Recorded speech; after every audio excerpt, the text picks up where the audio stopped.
Hello, Earthlings! Welcome back to the Thundering Dice channel with your boys, the Thundering Dice Brothers. I am Sven. And I am Ian. And we are back with some Rings of Power breakdown, critique, evisceration, possibly even illumination.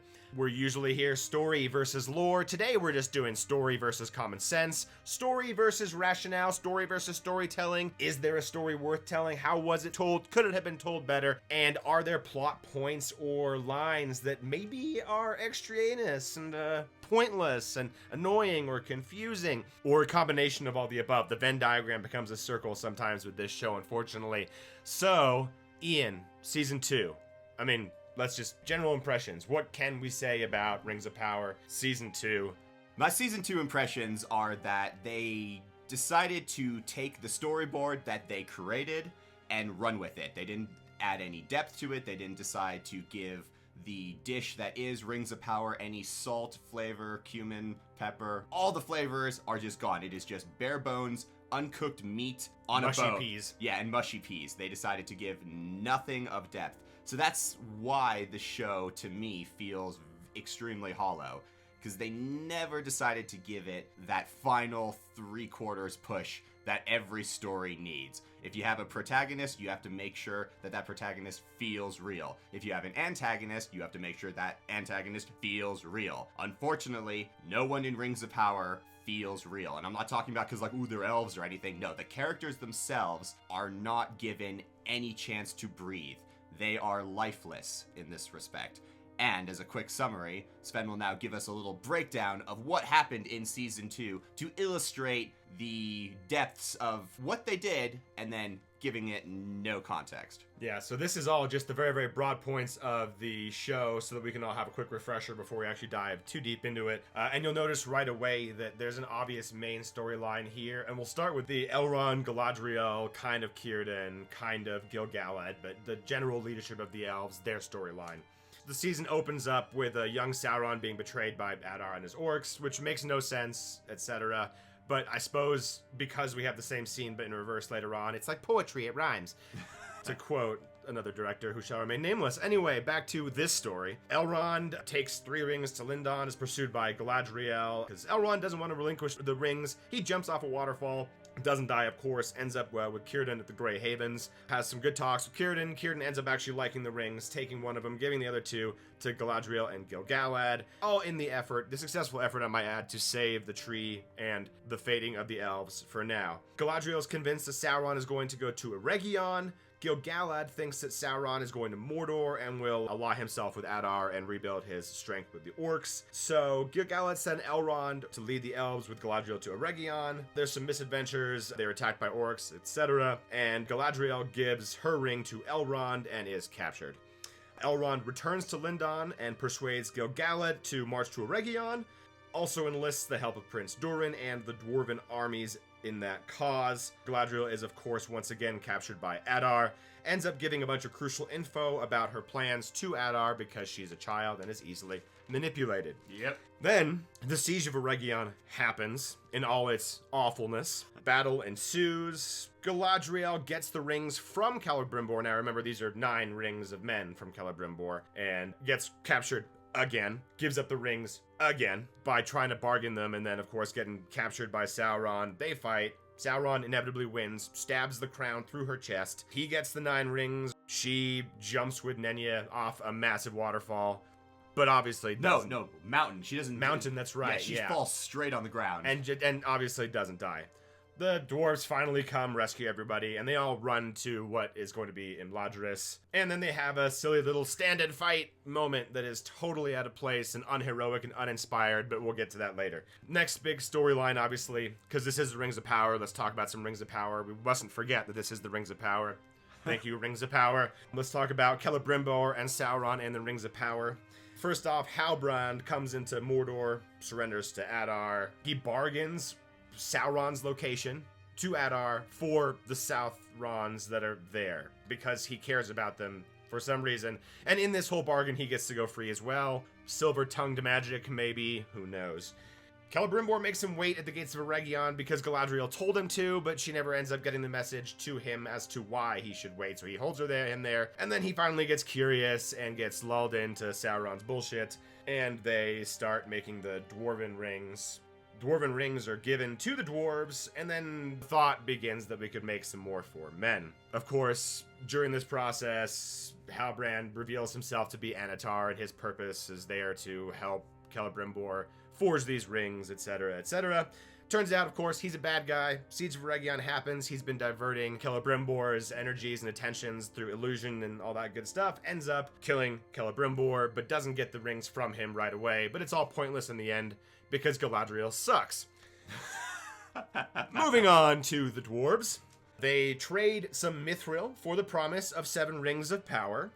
But then, of course, the forming of Mordor fucks up the sky windows, which means that they're all going to die of starvation, because that's how Dwarven society is set up. A couple shafts of light provide nutrition for everybody. Let's not think too much about that. But that's okay. There's a new Dwarven ring. Durin is going to put it on. It's going to help him find new sky windows, and it's going to help him find mithril and generally drive him mad. He ends up ransoming the other of the 7 to the other lords in exchange for like tribute, tithing, gold. He's got piles of gold. He's very dragon sick. It's very crazy. He ends up digging too deep and too greedily. Finds a Balrog, takes the ring off, says that his son was always the man that he hoped he'd become, and jumps into the fire with the Balrog and dies. Ostensibly, Prince Durin is crowned king, and he, of course, wants to ride out. He helps his homeboy, the Elves, but actually there's a succession war brewing, and I'm sure we'll find all about that next season. Numenor.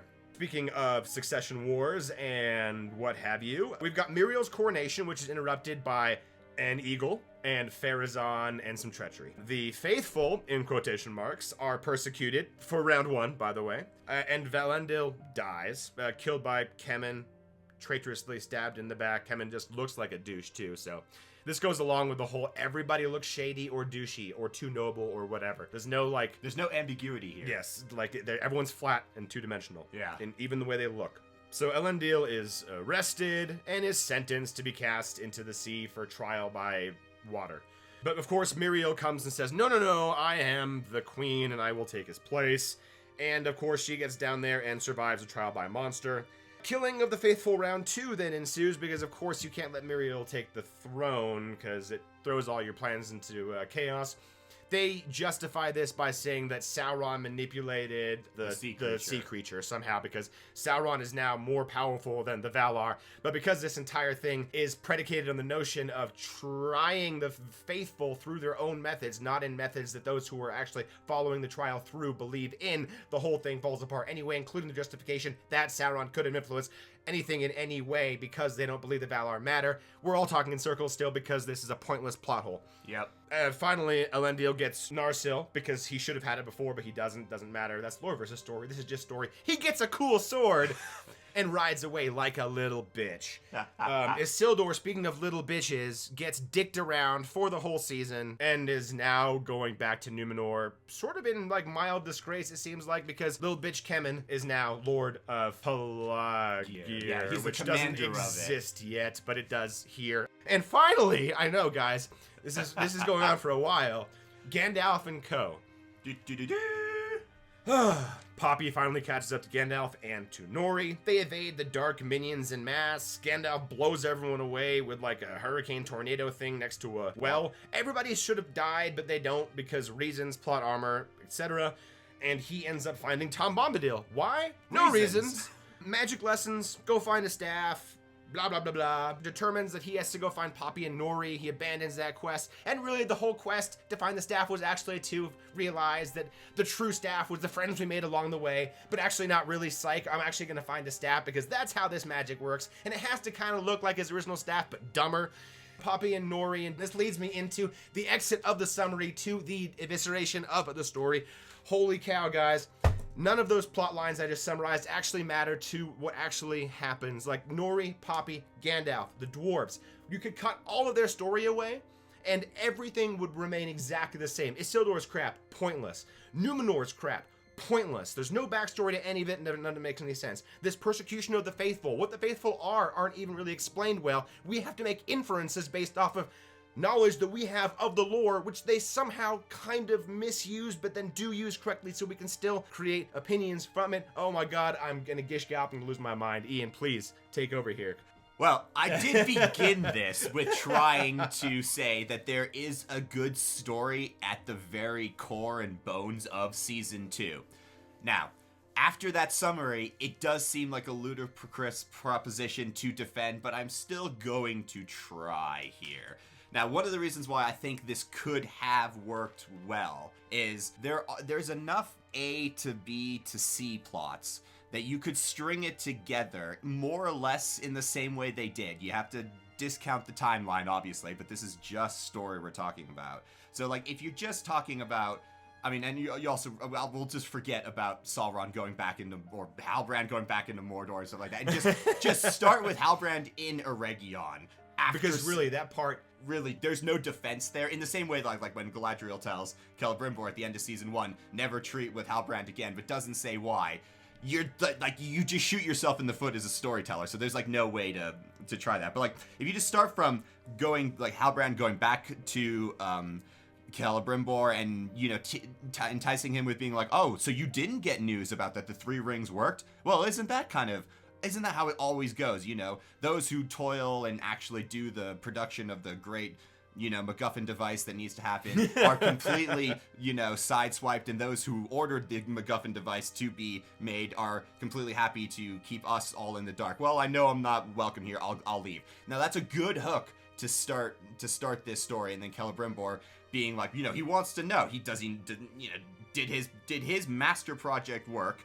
Are the elves going to be saved? All right, yeah, you got like a solid foundation to start, you know, building on that. And then you bring to the fact that, all right, now Sauron or Halbrand, you know, gains Celebrimbor's trust again. Let's just kind of throw that away. And so he gains his trust again, and then it's like, all right, now we need to start working on the next set of rings. Ooh, Celebrimbor's like, I don't know about that. I don't really believe who you are. Let's go. Let's see what happens. All right, and I'm gonna go walk into the fire, and then turn myself into this like angelic being. All right, that's definitely going to be a pretty big catalyst for Celebrimbor to be like, all right, shit. I mean, like, I've seen some wild shit before, but I actually now have a creature that appears to have been sent directly from the Valar to inspire me, to lead me on this like further quest towards these rings of power, not just for the elves, but for all of Middle-earth. Yeah. So, like, it's a very, like, noble, seemingly altruistic plan. Yeah. That I don't know the Valar would actually even care about. But again, like, would they want to be altruistic in that way? Well, real quick aside, real fast. Not, I mean, okay, the Valar care for Middle-earth because they're still they're the guardians of Arda, all of it. So, I mean, like, they care about Middle-earth, and there's a reason, like that's why the wizards are sent there, because Manwë saw Sauron as a slow-moving shadow and knew that he would become a problem again sooner or later. So they needed to send the Astari back there. But they're like passive grandparents in this respect. They learned from their mistakes with the elves, or as in this respect, to use the analogy, their children. So they understood that they overreached, wanted to protect the elves too much, should not necessarily have said, all of you come to Valinor and we'll protect you there from the evils of Morgoth and things like that. So they understood their mistake and how they needed to take a more like backseat approach to it. So they definitely still care, but it's a caring with the knowledge that they can't actively move against Sauron, because that's just, it won't work again. I mean, okay, it fine. would, so but it won't it's work. Believable that some agent of the Valar came to help with the forging of more rings, and that it would be on just the scope of the elves. Well, to give this a real world example, Glorfindel. Glorfindel dies in the battle in the siege of Gondolin whilst killing a Balrog, and then gets sent back later on because he is needed in the Third Age. So, like, the Valar do send people. I mean, it's very few people, and honestly, I can only count, like, 2. So he could conceivably have been one of them. Anatar could have been one of them. Yeah. But we know, because of the way that they tell this story, he's never a good guy. I mean, we know he's Halbrand. We know that Halbrand is Sauron, etc. So we have that dramatic irony on our side. We have information that Celebrimbor doesn't have, ostensibly. But other characters do. And I just don't buy, like, a lot of these things, the only reason that part of the story doesn't get completely exploded right away is because all the rest of the elves just give up on trying to contact Celebrimbor ever. For the rest of that time, like, I don't understand why there was one note, because they don't establish time frames or distances at all in this show. So, for example, when we talk about, we said let's forget about the fact that it starts out with him groveling in Mordor or bargaining in Mordor and then appearing in Eregion. Yeah. Let's bring that back in there. We don't know how long the time is from him going from Mordor back to Eregion is. Yeah. We don't know time or distance there. We don't know the distance between Eregion and Lindon. We don't know how long it would have taken a messenger to get there. We don't know how long it took to forge any of the rings. We don't know how long anything happens in this show. So it all just sort of like happens at the speed of plot, which is fine. If it's like, warp factor 10, Mr. Sulu, speed of plot. Excellent. Well done. This is like people on horseback and shit. Like, you can't, I feel like I'm nitpicking when I say this, but it's so frustrating to never know when things are happening, how far apart they're happening, what is realistic, why travel times sometimes are shown and sometimes aren't. We know time passes because he traveled. Did he fly? Did he Sauron teleport? Or what happened? When I have all these background questions just to figure out when the timelines are happening and how they line up. This isn't Snatch or something where all the timelines are gonna like come together in the last 20 minutes of the movie to make it all make sense and be like, well, I can't believe that happened like that. No, it's a lot more fluid than that, and it's made even worse, the timeline problem, when you factor in the rings being forged too. If you're just talking about like the metal smithery and shit like that, all right, forging a ring is, well, you can do that really freaking quickly. Yeah. But you're talking about rings of power here. You're talking how long does it take to distill the power into them, or to add it to them, or to whatever you're doing, it doesn't matter. However you magicify them. Yeah, exactly. So I mean, you can assume that like in the time that it takes, let's say just Celebrimbor and Sauron and the Smiths of Eregion to do the 7 dwarven rings. I mean, multiple trips are made from Linden to Eregion. Sauron talks to Durin, King Durin during that time. Well, technically it's a little bit after, but he still goes back and forth. And then also with the sea. I mean, like, not with the sea, with Numenor and shit like that. It makes it even worse because, like, they also don't show this too, which is kind of annoying. I mean, like, Numenorians live a long time. So we're talking, like the lifespan of these Numenorians is anywhere between, I mean, like, on the short side, well, they don't die of sickness, so, I mean, like, they have to be slain in battle to die. I mean... Or old age. Or old age and shit like that. But you're talking about anywhere between, let's just call it, like, 100 years, potentially, for Season 2.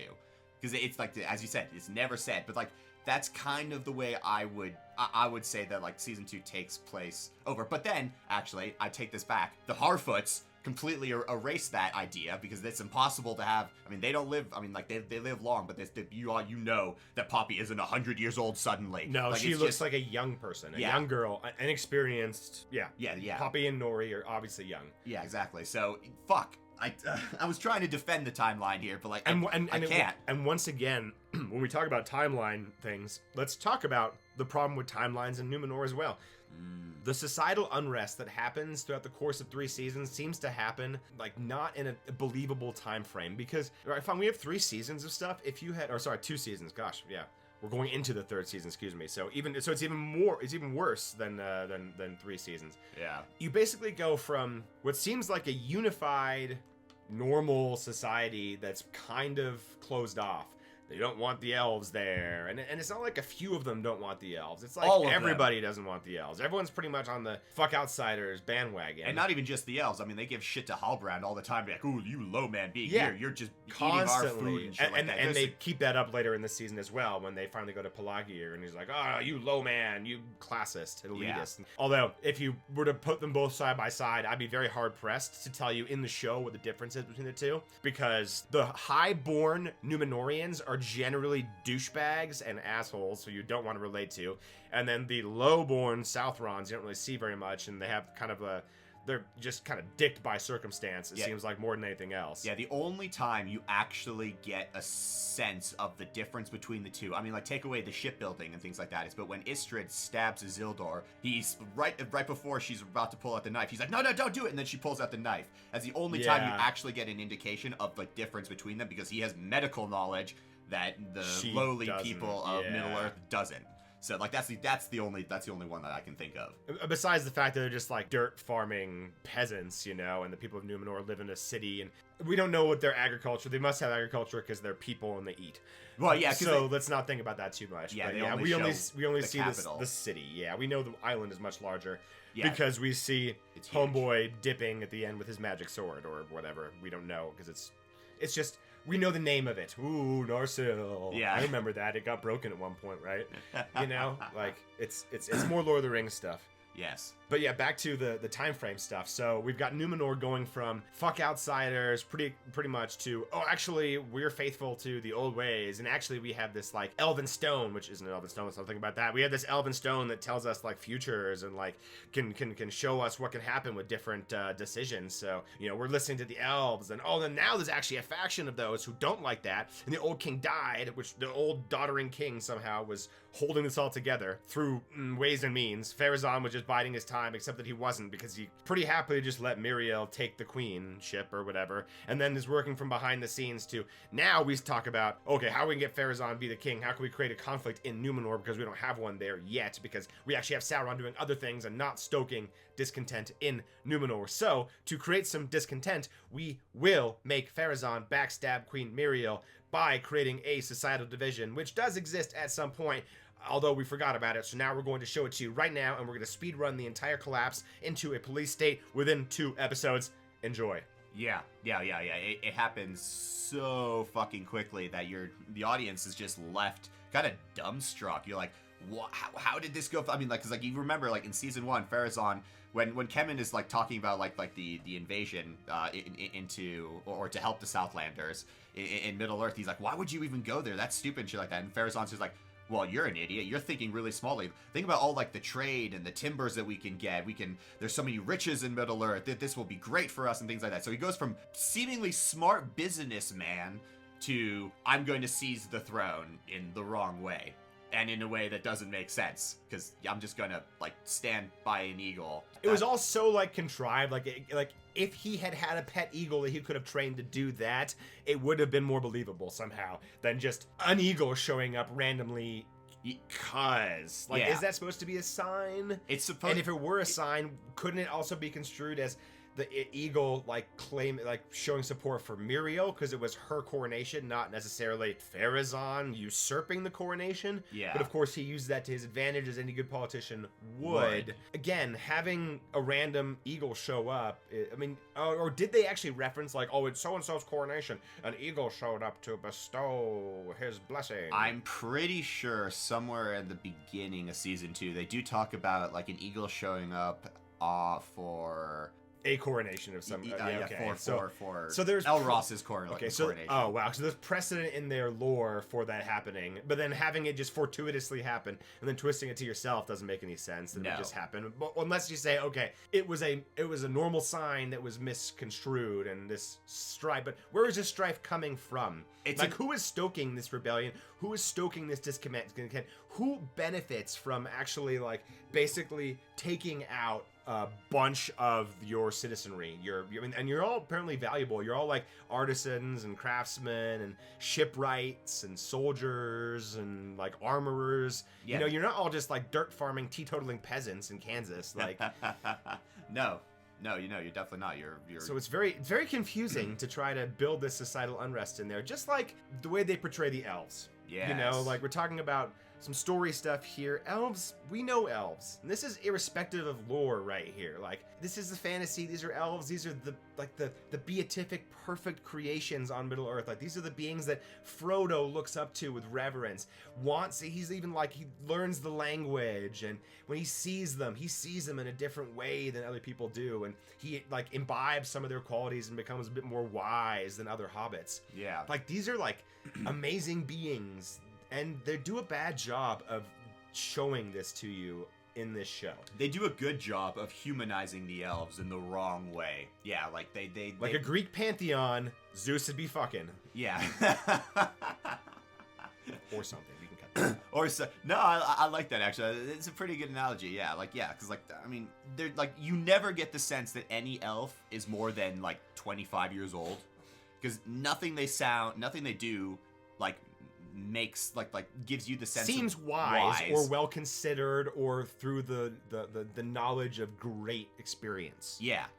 Like none of the main elves of this cast. I mean, like technically Galadriel isn't like fighting on the front lines in the lore either, but she's extremely intelligent. She's smart. She knows. She's seen ages come and pass and things like that. So like they never feel that like they've seen a whole, like they've never all these elves have seen the world break in a certain respect. You know, I mean like the first age is in all of their, I mean like is in Gil-galad's memory. I mean he's younger, but it's in Gil-galad's memory. It's in Elrond's memory, even though he is still younger. It's in Galadriel's memory, even though she is really old in comparison to those two. So it's like, I mean, it's in fucking Celebrimbor's memory. It's in Círdan's memory. So all the main elf players would remember it and view the world and the orcs and Sauron in a very different light than how they try to portray it in the show. And the decision making that they do in the show, I mean, like the Siege of Eregion is a great example of tactical stupidity on pretty much everyone's side. Even the orcs do I mean, everything they do is practically dumb too. But the thing is, even the tactics don't matter because the structure of the battle and the way that the let's call it the physics settings are wildly off. You know, like Unreal 1 before physics cards like existed. Like you didn't have modifiable or destructible environments apparently in Middle Earth, or they just destruct or modify wrong. Like it's some very bad coding on but that's let's stick with the elves first, and like, you know, the issues we have with their storyline and how it looks. You're right, they don't have any of that wisdom. They don't seem to really like work together all that well. They don't communicate across distances that seem trivial. Like the distances that they travel seem trivial, and yet communication across them is impossible or constrained. Everywhere in Middle Earth seems really dangerous right now too. So everything in between, like the elves only seem to have like they've strong pockets of like these tiny little strongholds. But in between, it's fucked. Yeah, which is really weird because I mean, especially when you're talking about it at this time period, before the rings are made and before like the Siege of Eregion happens and everything. I mean, like the orcs have to get from Mordor all the way past the Misty Mountains to Eregion. Past Eregion, you know, is J.R.R. and Lindon. So like that part of the world where the Shire is and all the other type of things should be more or less free of evil influences, especially when you're talking about like in the southwest of the world. Now you want to go up to the north in the Edenmoors and things like that, and where the future realm of Angmar will be. Then you got trolls and orcs too, and a host of nasty other things. But for the most part, where elves inhabit, elves keep that shit at bay. That's sort of, why would they live surrounded by, I mean, this is not like Thranduil with Dun Guldur and the Necromancer, where there's only a pocket of light in a kind of sea of murkiness. In Mirkwood, right? In Mirkwood. Yeah, like no, this is a lot more. And that's also so much later as well. Like this is much earlier. Yeah, I know we're straying a little bit into lore, but the elves are strong at this point in the story. Like, they haven't like the time of the elves hasn't come to a close, and it won't for millennia after the events of this story. So again, here we come back to like it's I know it's hard to divorce the lore and the story, but this comes back to a crossover of the two again, where we know elves should be more than they're portrayed to be. They should be wiser and more powerful and more considered and better in every respect than they're portrayed to be. And we know that the events that they're portraying don't work on the timescales they're trying to show them in. And especially the way that the rings are forged. Like, okay, so we have this like waning of the elves, you know, and that sounds a lot like they're shoehorning that in from Lord of the Rings to me, right? They're reminding us, hey, the elves have this existential threat. Their existence starts, the clock is ticking on the elves, right? Fine. You remember that? That whole like speech by Galadriel, remember? Yeah, okay, cool. Let's bring this into the very beginning of this too. So instead of having the threat to Middle Earth be Sauron, and therefore we have to forge some rings to combat him, no, it's more like we have a different, nebulous, random existential threat to our existence. Where did it come from? Doesn't matter. Why is it going so quickly? It doesn't matter. How much time do we have? Till spring. When is it now? Not spring. So all that goes to say that there's no real clearly defined threat for the elves or for men or for hobbits or harfoots or stores or anybody.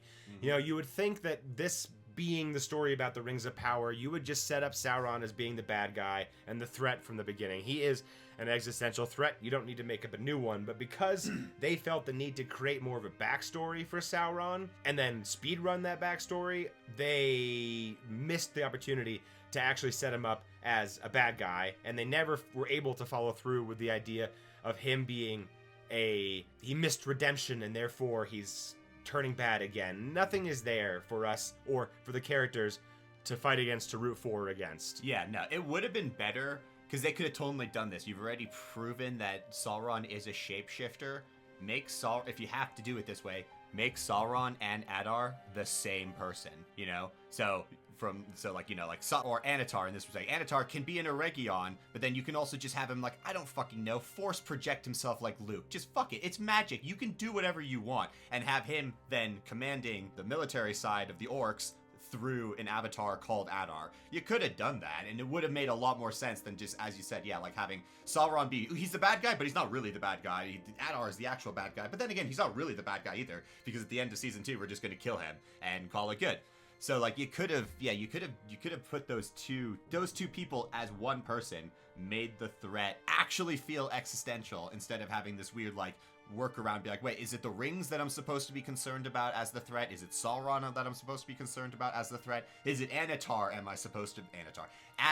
that I'm supposed to be worried about is the threat? They don't give you a clear, defined bad guy. And actually switching to the Adar part, they go full retard on the orcs and make them even more sympathetic than the rest of the characters, because you actually have like orc children and orc families and orc wives and all these type of things that are the fundamental, you know, like basic blocks of civilization, you know, like that you start adding that to the orcs instead of everything else, to the point where when the main orc, whatever his name is, like betrays, finally, like gets, like Sauron gets him to betray Adar and then stabs him at the very end, and then Sauron stabs that orc at the, like, casually 20 minutes later on and shit like that. You end up feeling more sympathy for the orc than anyone else in the show, and yes, that's just bad. Somehow they built up a society for the orcs. They made you sympathize a little bit with them. You saw their betrayal and you're like, no, it's gonna go badly, and then it turns out Sauron doesn't actually give a shit about you. Just like their betrayal was inevitable, so was Sauron's indifference towards the orcs also indifference, betrayal. Gosh, that was said backwards. You can fix that in post. Yeah, that was a tongue twister. But no, yeah, like, it makes no sense. Yeah, so like, what? So we can boil down a couple problems right away. We nailed them down. There's no clearly defined bad guys to root against. Yes. And Tolkien's pretty good about creating good versus bad, clear delineations. Like, I don't think you ever have a doubt that Sauron is a bad dude in Lord of the Rings. No, it's very clear. Yeah, and are you Sauron ever worried that Gandalf might turn evil? No. Yeah, like good and evil are they're very clearly delineated. You never really, there's not. Now, riding the line between them and going from light to dark is something that Tolkien might play with. Yeah, Saruman, perfect and example. Again, or Smeagol, if you wanted to have like this kind of a fall for arc, if you wanted to set up Anatar/Sauron/Halbrand as a person worthy of redemption and in search of redemption, which he does have that opportunity in the lore we're coming from, but in the story here, you could also make that a part of it. Yeah, like season 1, they did a really good job. I mean, like, Halbrand was an actual character that you could root for and had like a semblance of purpose. Like, you weren't quite sure, like, did he want to stay in Numenor? Did he want to go back and become king? Does he care about the people? Like they do a good enough job to leave like his motivations ambiguous, but the character of Halbrand himself, you're like, all right, yeah, you know, there's something to go there, and it's kind of an interesting relationship between him and Galadriel, even though, you know, like, there are only a very few coupling between the two kindreds. They're definitely not one of them, so anyone who knows anything about the lore is automatically going to discount that. But still, though, you could have played with the idea instead of just suddenly just dumping the persona of Halbrand to straight Anatar/Sauron. And then making Anatar/Sauron just so obviously, shamelessly sketchy and evil. Yeah. The facial, and this is maybe a directing issue, maybe this is an acting issue, but it certainly fits into a storytelling issue. His little looks towards the camera, like, you can only break the fourth wall so many times, and it's not even intentionally breaking the fourth wall. It's not like, this isn't the kind of show, it's not The Naked Gun, where a wink and a nod to the audience is appreciated and it's funny and comedic. When he's constantly looking at a camera and having that half frown, half smirk, furrowed brow that just makes him look like a devious evil genius kind of dude. Super stereotypical. There's no mystery at all. It's so obvious what's going on. It's so obvious that he's shady and evil. And then you have to wonder, why are these wise elves falling for it over and over again? It's not just Galadriel. It's like Galadriel and Elrond and Galadriel again somehow, but like on the other side by Adar. And then there's Celebrimbor for months and months and months. And then he gaslights like the entire city of Eregion. I mean, all these elves are super gullible. What the heck? Yeah. And you already brought up the point. They've existed for millennia. They've seen some shit. Yeah. The story is is obviously written from a human perspective without trying to understand, that these people are not humans. They're mortal beings who have the wisdom of ages. Like, they're way more than a human. Yeah, they just do a bad job of showing that, don't they? Yeah. Yeah, they really do. I mean, it works better for the dwarves because, dwarves still have a lifespan. They will still die. They actually did a fair job with the dwarves in terms of building Khazad-dûm out. Yeah. Creating it sort of as a livable, believable space for dwarves. They did a decent job of that, I think. It's not... let's talk about the dwarves right now. Why not? Because... Yeah, since we just even though they're a completely pointless part of the plot, except for Mithril, which... Again, I think you could just hand-wave that all away in the story and have none of that part. Because only, like, Nenya is the only one of the 3 elven rings that has mithril. The other 2 are completely gold. And actually, the rest of the rings of power, too, are all gold and, like, silver-based, too. So even that doesn't really matter. Yeah, you don't need mithril to make... And especially, you don't need, like, a quality of mithril mixed with a quality of silver and gold to create the perfect alloy that thus can then house the power. Like, all of that... Such weird contrivances from... You said it best. They're men telling the story instead of trying to put themselves into the world and telling the story from the perspective of the people in the world and showing us this magical realm that predates history. This is the myth of our creation, basically. Like, show us that stuff. It's supposed to be fantastical. I don't want to see Celebrimbor tapping on a ring with a chisel hammer or whatever they fucking called it. Like, he's like, I don't want to see that. I want to see like him, like doing some trippy metal things and things like that with like the air and the elements bending around him as he's, like singing, because, song is extremely important in Tolkien's world. It actually conveys power to like singing a chant. And then, like certain like elemental powers just start like kind of like revolving around him. Something visually spectacular where you'd be like, holy shit, what the hell is this? All this is, and then it gets like slowly like sucked into the gem of the ring or something like that. Like something really cool, something visual, something visceral, something ethereal, all of these fun words that you can throw in. Something like that. They could have put that all, they could have created that scene so magically as well. They have such a large budget. Yeah, I mean like, it takes a special type of production team to have this much money and fuck up the visuals. That much money and that little creativity. Yeah. That's the sad thing. It does. Yeah. It does prove that, like, you can throw any amount of money at any type of project you want. You're not guaranteed to get anything out on the other end that's of a quality product. Yeah. And it's not that the production values in this are poor. It's just that the money was funneled into stupid ways, into uninspired choices. Yes. Yeah. Yeah. And speaking of, let's stick with these uninspired choices. We've got a few more of them that are outside of what I consider the main plot of the story. So I think we kind of nailed the main plot is, of course, the elven leadership, the rings being forged, and Sauron. Yeah. Those like 3 main elements are the main character and story elements of the story. Yeah, it's the important parts. And then we've got your side quests and your ancillary quests. So like, your it's great if we're playing Zelda Breath of the Wild and I have the opportunity to explore a different race, because why not? It's an open world RPG. Yeah. But then again, this is not an open world RPG. This is a story that's supposed to be focused a little bit, and it's so loosely focused that it's barely even contained within the Rings of Power. And of course, we started talking about the Dwarven issue, but there's also like the Dwarves, Numenor, and the Harfoots. Like all 3 of those side parts contribute nothing to the story. I mean, like, I don't care that like you get to see Celebrimbor with Narvi and the gates of Durin in the background for what will become the entrance of Moria. Like, that is not actually important to the story.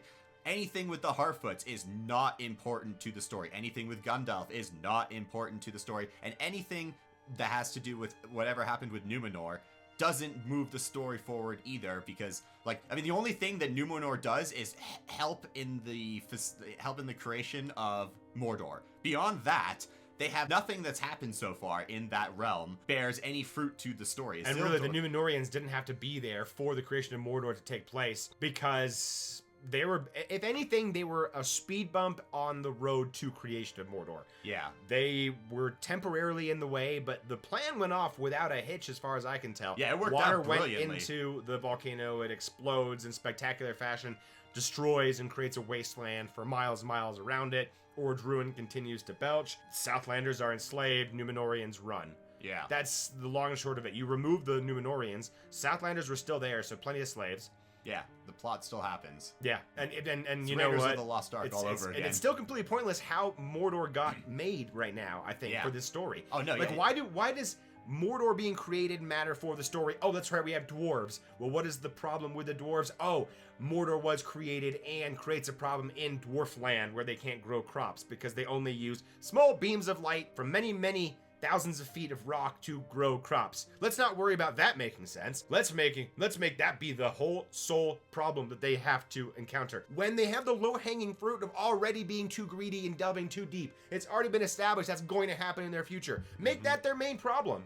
Yeah. They'll create new ones, and then this dragon sickness that rapidly develops on King Durin. Yeah, one moment to the next. Like, they're supposed to be, like, these are strong, sturdy, immovable, stolid, of the earth, literally, creatures. Yes. That's why the rings don't work the right way with them, so having him go mad so quickly like that. Also, it's just the same thing with the Numenorians. Them going into their police state happens too quickly. King Durin going mad happens too quickly. And it's not like you didn't have time. You had these 2 seasons. Each one was, it boggles my mind that it's so boring and so little and so much has to be crammed in. It's the weird paradox of the show, isn't it? You got a ton of time to be boring and not enough time to actually tell the story. Yeah. Somehow. Yeah. Yeah, somehow they just got everything wrong. And and the dwarven part is especially egregious when only one of the rings is on a dwarf lord. So Prince Durin, has 6 other rings in his possession. Well, technically he has 7 now because his dad gave his up. But he has all the rings in his possession. There is no incentive for him now to give these rings out because he's seen firsthand the fuckery that will ensue. So unless, the only way this works going forward in my mind is either he loses his succession war and his brother starts doling out the rings, and then there's a dwarven civil war where Prince Durin has to reaffirm his thing, and so you get dwarf fighting dwarf for some reason. So you're making shit up again, or because you've written yourself into this weird it's an opposite of a plot hole. It's like a plot vacuum. Actually, you have no idea what to do with these characters, so you keep throwing shit for them to do, and it just sucks up screen time. Yeah. Or Sauron gets the other 6 and gives them out like it happens in the books. That's kind of the only 2 real ways. Because he already has the 9. Yeah, he has the 9, and he'll give those out sooner or later, and then he should make war on the elves to get the 3, but they sort of already said that happened because that's why they flee to Imladris, after the war of J.R.R. I'm not really sure if there will be a war between Sauron and the elves to reclaim the other rings, because that's what it is. The war of Sauron and the elves. I know we're not supposed to go into lore, we're supposed to just stick in the story, but that's why Sauron goes to war with Eregion and Lindon, is to get those rings, and it leaves the whole fucking place in ruin, kind of, until he's finally defeated and driven out, and then he returns back to Mordor. So, I don't know how these rings, especially the dwarven rings, get disseminated without either shooting yourself in the foot or just looking like a massive asshole. And then also, to go on the thing, they have 5 seasons. This isn't Netflix, where the first season has to do really well and then they can maybe have a second season. No, they have 5 seasons committed. If they don't do it, there's a financial penalty on Amazon that they have to pay the estate. So they know they know the runtime, they know the episodes, all of it. You just create an overarching story for 5 fucking seasons. Why are you doing it season by season? So many showrunners would kill for the guarantee of 5 seasons. Oh my god, yeah. Every person who has a great idea. I mean, like, Babylon 5 doesn't fucking work unless there are 5 seasons. I mean, like, I know there's a and little he had to fuckery be there. so creative because the studio was messing with him. If you had told him guaranteed, you have 5 seasons and this budget, Babylon 5 would be, I mean, it's amazing as it is, but if he had been able to follow through his character arc exactly as he had thought of it, Oh, yeah, it would have been amazing. Yeah, it but, would have been 10 times more as epic. but But since they didn't, they can't but yeah, keep a vision going for this show, I think. No, There's no good, clear, defined story or There's direction. Yeah, like there's no defined direction. There's no defined anything, because the fact that a major character gets stabbed in the chest and the fucking show writers themselves were like, yeah, we kind of forgot that happened. That's why there's never any resolution to it. Like, I'm sorry, like, you're the flagship fucking product of Amazon. It'd be like Game of Thrones, be like, oh, by the way, Ned Stark just got beheaded, but in season 2, he's still there. Yeah. Like, are you kidding me? We kind of forgot about the finale. Our bad. Yeah. It's ridiculous. And there's no excuse for it either. When you have this kind of budget, this kind of talent, this kind of source material to work with, you don't really have any excuses to come out with this kind of a shoddy product. No. You have 8 episodes to do something correctly. And we're really trying to like focus ourselves just on the way it's being told to us and presented to us. This is beyond the scope of lore. This is just, look, we're focusing is it a on product story that we want to see on TV? And that really is what it boils down to. Yes. When you do a critique like this, you know, like, what is it that draws me in and keeps me engaged and keeps me coming back for more? Or conversely, what is it that is pushing me away from this show? What is it that's not drawing me in? What is failing to engage? And you guys, you know, it's so much more fails than succeeds in this show. Like, let's do a real quick pros and cons list. Everyone loves a list. Oh, yes. So, things that the show does well. Let's give it its flowers, its laurels, if they're due. So I think, as a whole, the music is wonderful. Yes, yeah. I think the music definitely works well. Costume design and set design is generally good, even if not well thought out. There's some boneheaded things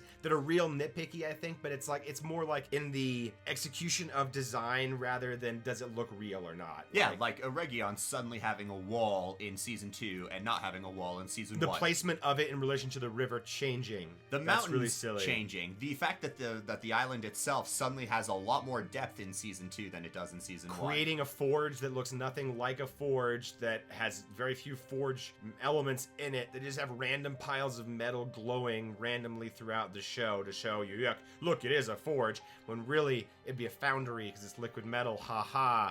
No, we're getting even when we're trying to say good things about it, we keep just piling on the muck. Yeah. Okay. So I think that in general, set dressings, creating places that look real, that feel real, that are believable, like as physical locations, they do a fairly good job of that. The music, I think, is epic. It punches way above its weight class. I wouldn't be disappointed to hear the same composer score, I don't know, The Hunt for Gollum. Who knows how that's going to show up, but it wouldn't disappoint me. No, that show probably could definitely do it. I definitely agree. Yeah. And then like just go back on the dress really quickly. Like, that is probably the biggest thing that I will give them credit for, especially when you're talking about Numenor.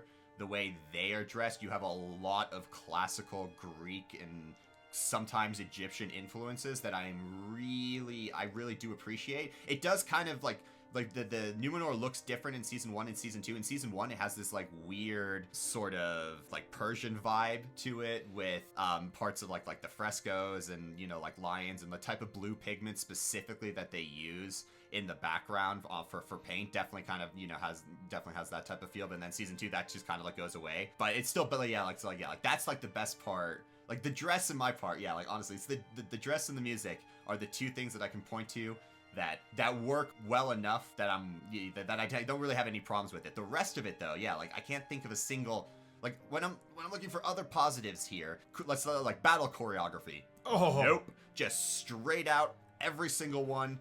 Always wrong, looks weird, they're way too fond of bows and arrows, Galadriel taking on like 4 Numenorians in season 1 with 2 swords and shit like that. And main characters both being heroically amazing and incompetently, laughably, childishly easy to manipulate. Yeah, exactly. So like that gets thrown out.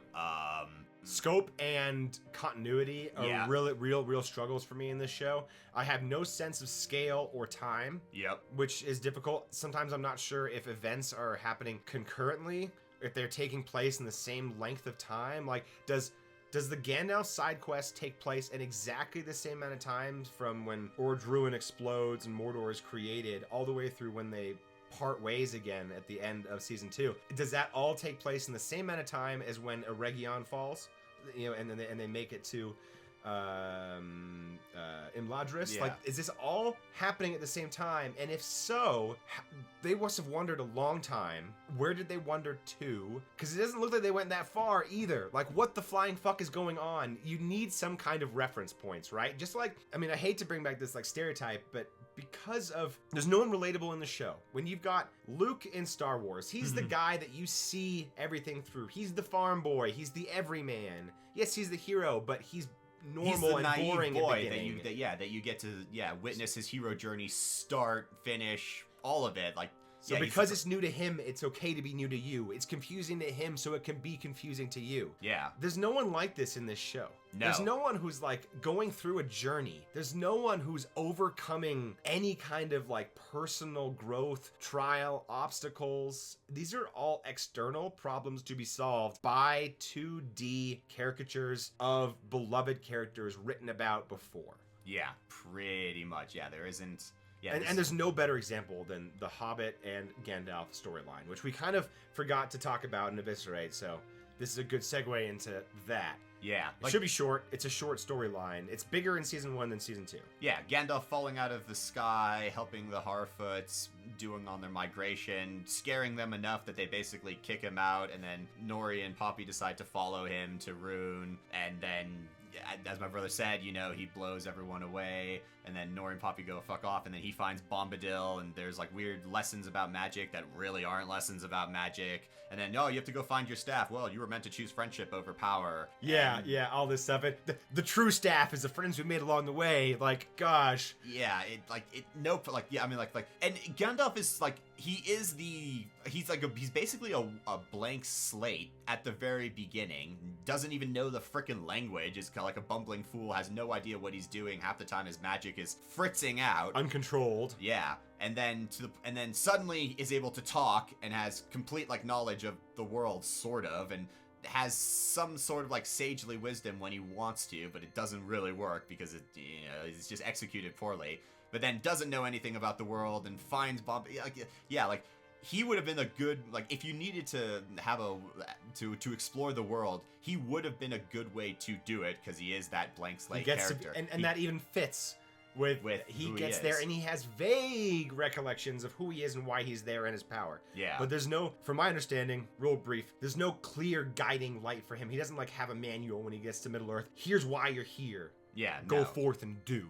Yeah. Right? He has a blank slate, like you said. So he could have been a better vessel if you wanted to explore it. And, of course, if you want to throw away all the lore and make it that way. Yeah, definitely. And then, since the fact that they stick him somewhere around Mordor and Rune, which means he's away from all the important action, like the Rings of Power getting made, doesn't give you then the opportunity to witness it through his eyes, so you can be like, oh, he's learning about why the Rings of Power are important, or like the smithing techniques, or whatever the fuck you needed him to learn. So since he's on the wrong side of the world, you don't get any of that. You just, like all the characters are already 100% established, which, I mean, obviously works well, because I mean, like, I don't want to see Celebrimbor, being a whiny, angsty teenager, be like, oh, I don't know if you love me or some shit. Yeah, obviously. Yeah. That type of shit. No, we don't need to see that. Wouldn't work. But there are plenty of stories that pick up when people are grown and we see a snippet of their lives or challenges that they face. Yeah. And right now, there are no, there are challenges, of course. The challenge is Sauron and his darkness and his crane rings and his desire for control over flesh. Yeah. That is the challenge. Yeah. But you're not presenting it very well to the audience. You're not making me care about this. You're not making me hate or love anybody. Yeah. You're actually making me sort of contemptuous of the heroes. Mm-hmm. You make me sympathize with the minions of the evil, of the enemy. Yeah. And if I have to say one character actually was interesting at one point, it was the enemy, Halbrand. It's real tough. Like, either make him an anti-hero or don't. They couldn't decide that, so they didn't. Yep. So they went cartoonishly, obviously evil with him. Yeah. They made the elves boring, basic, and dim-witted, and easily manipulatable. Yeah, completely incompetent. They shoehorned in a Gandalf and Store and Harfoot Hobbit side story that takes place hundreds of miles away from the action, with characters that never interact with the main characters literally ever. Like, there's never gonna be a time in lore where Nori and Poppy interact with Galadriel. No. Or Gandalf, really. Or in the Second Age, there's no point of having Gandalf. You have Numenor going through societal change and crises independent of the actions of Sauron and his ringness. Without explaining why they are being unruly. Or why they're going to be important, aside from having names. Yeah. Not even characters. You're just giving me names. They're not even, like, describe Isildur's character. Describe Elendil's character. Elendil's entire character is, I must save the queen for 2 seasons. Yeah. And it's even worse, actually, than that, because, I mean, like, he starts out as, like... A ship captain, a random ship captain, random, not like the ship captain. Yeah. Just captain. A random ship captain who apparently has, like, he even, like, jokes, like, oh, I'm just, like, a petty runic lord. And this basically might be the first time I've met the queen, because, you know, you don't really know. I think she even says, what is your name, captain? So she's never met him before. This relationship develops way too fast out of nowhere. Yeah, to suddenly, and then he morphs into basically the queen's counselor. Where, I mean, like, he takes his father's place in the lore to a certain respect. So we don't really know, like, what his point is right now, aside to be a counterpoint to Pharazôn. Sort of, but to be the father of Isildur. Yeah, you get that. And also Isildur's character is whiny teenage useless. Bitch. Even though he's got to be, like, much older than that. No, yeah, I mean, actually, it's completely hard to know. I mean, he could be literally 22 years old. His sister is conniving and backstabbing. Yeah, I mean, yeah. Everyone's contemptuous, evil, or irrelevant. There's, like, no one to root for. Yeah, like, the only, ironically, the person you could theoretically root for is Anarian, because he doesn't show up at all. He's only mentioned at the very end of season 2. I have another brother. Yeah, or I have another son. Yeah, exactly. And, like, that was one of those things that threw me off, because as soon as I saw Isildur in season 1, I was like, oh, cool, so where's Anarian? And then just never shows up, and the name's never mentioned. I'm like, wait, you give him a sister, but you don't have his brother in there? So apparently his brother's just chilling out in somewhere in Numenor, out in the west, where the faithful are more powerful. Or something. Because, again, storytelling failure. What are the faithful? Why is there a schism? How did it develop so quickly? What are their differences of opinions? Who is who? And why does it matter? Yeah. None of that's explained. Yeah. And then also, like, the fact that you just see the capital of Numenor, not Menegroth, I don't remember the name right now. But, like... Numenor City. Yeah. Since, in fact, so you only see the capital of Numenor. Let's call it Numenor City for everyone, for fun. You know, you don't see any of the outlying... you never see... it's never said that, like... I think it might be said once, the island... it says, like, I think Galadriel says the island nation of Numenor.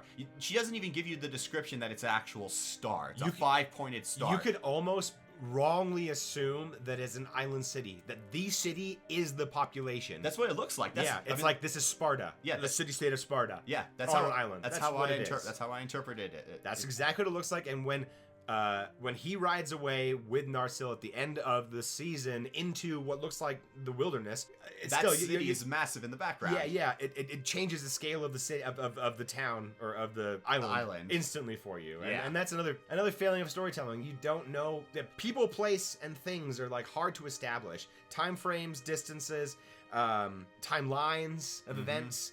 These are all very, very confusing things, and not confusing in a cool way, right? Not in a nifty, like, oh my god, they totally subverted my expectations, and I didn't see that twist coming at the end, or oh my god, he was dead the whole time. No, it's just a failure to execute a storyline, you know? Like you mentioned, let's bring this all back to full circle here. You said in the beginning, it's like a storyboard without any of the depth filled in behind it. We've got the comic book strip with none of the description and none of the whys behind the whats. Yeah, it's just like, all right, we got to get Elendil from this point to this point to this point. All right, he'll go from here to here, and, you know, he'll do a little stop off and thing, and that's literally how we'll write it. We won't tell you anything about the actual world. We won't show you the the political intricacies, because like in Numenor, it's a chock full of political intricacies. That should be the entire that's the whole focus point of Numenor right now. No, there's no military conflict happening with Numenor right now. You shouldn't have to worry about warriors.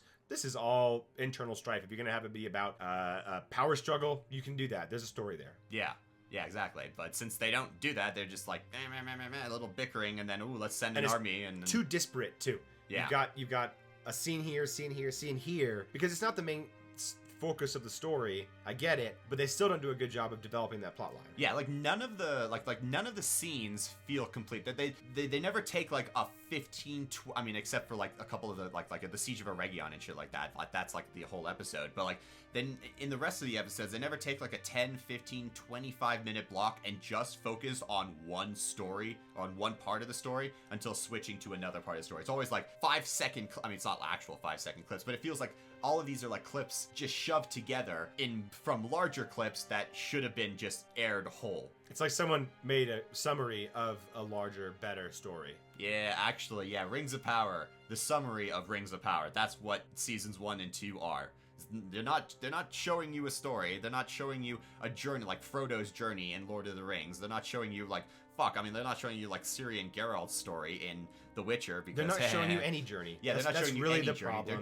They're just they took what the Silmarillion did, as in like I'll tell you exactly historically what happened, and we'll give you some cool like wordplay and the way things would sound like you would make them sound in a textbook to make them sound important between conversations between people and shit like that. And that's it. They completely forgot that like this was supposed to be a story about people. It's not supposed to be about the Rings of Power. The Rings of Power, they are not characters. Yeah. I don't give a shit. They can't shit. have a journey. Yeah, they don't have feelings. The people have feelings. The people have to tell this story. You have to get emotionally invested in what's going on. You have to have clearly defined enemies and challenges to overcome. I mean, if anyone remembers anything from when they were like in grade school and your teacher told you, write a story, and that's when you were learning about plot. Mm-hmm. And you were learning about like beginning, middle, and end. You're beginning about establishing a character, giving them a challenge, have the tension rise to a climax, have a resolution and an ending.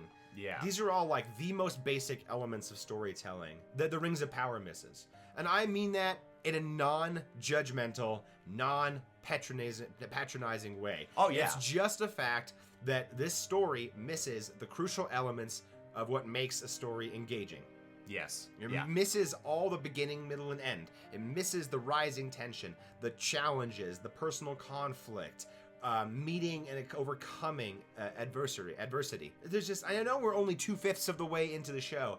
It seems like much longer, and I think we could have established a bit more of a flow here. But like you said, instead, it's like they're not filling in the gaps even. They're just making you move from plot point to plot point and hoping that you don't notice all the discrepancies and all the lack of detail in between. Yeah.